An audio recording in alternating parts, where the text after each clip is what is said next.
આમોદ ડીજીવીસીએલના કર્મીએ જીવના જોખમે કેળસામાં પાણીમાં આવેલ પુલ પર ચડી અનેક ગામોને વીજ પુરવઠો પુનઃસ્થાપિત કર્યો। આમોદ ડીજીવીસીએલના કર્મચારીઓએ જીવના જોખમે કેળસામાં પાણીમાં આવેલ વીજ પુલ પર ચડી અનેક ગામોનો વીજ પુરવઠો પુનઃસ્થાપિત કર્યો હતો। આ તબક્કે વીજ કંપનીના ડેપ્યુટી એન્જિનિયર અને જુનિયર એન્જિનિયરે સ્થળ પર પહોંચી કર્મચારીઓનો ઉત્સાહ વધાર્યો હતો। ભરૂચ જિલ્લામાં રેડ એલર્ટ વચ્ચે અવિરત વરસી રહેલા ધોધમાર વરસાદ વચ્ચે આમોદ ડીજીવીસીએલની ટીમે જીવના જોખમે ફરજ બજાવી સરાહનીય કામગીરી કરી હતી।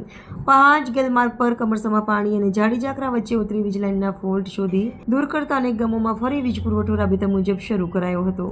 વીજળી મળતા લોકોએ વીજકર્મીઓનો આભાર માનવાની સાથે રાહતનો શ્વાસ લીધો હતો।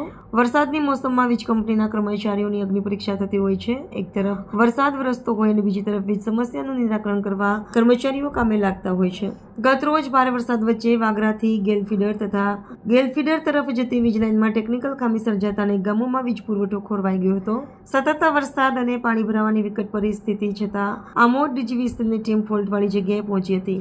એલઆઈ કાંતિભાઈની ટીમના હેમંત પરમાર, હેમંત સોલંકી અને સિદ્ધાર્થભાઈ વીજ સમસ્યાના નિવારણમાં કામે લાગ્યા હતા। ફોલ્ટ મળી જતા તેને દુરસ્ત કરતા સિદ્ધાર્થભાઈ કમર સુધીના પાણીમાં ઉતરી અને જાડી ઝાકરા વચ્ચેથી પસાર થઈ પોલ પર ચડ્યા હતા। તેમની કર્તવ્ય નિષ્ઠા અને હિંમતના કારણે વીજ સમસ્યાનું સફળતાપૂર્વક નિરાકરણ લાવવામાં આવ્યું હતું। કર્મચારીઓની કામગીરીનું નિરીક્ષણ કરવા તેમજ તેમનો ઉત્સાહ વધારવા ડેપ્યુટી એન્જિનિયર વીટી પટેલ અને જુનિયર એન્જિનિયર દર્શનભાઈ પ્રજાપતિ પણ સ્થળ પર દોડી આવ્યા હતા। તેમણે ટીમને જરૂરી માર્ગદર્શન અને પ્રોત્સાહન પૂરું પાડ્યું હતું।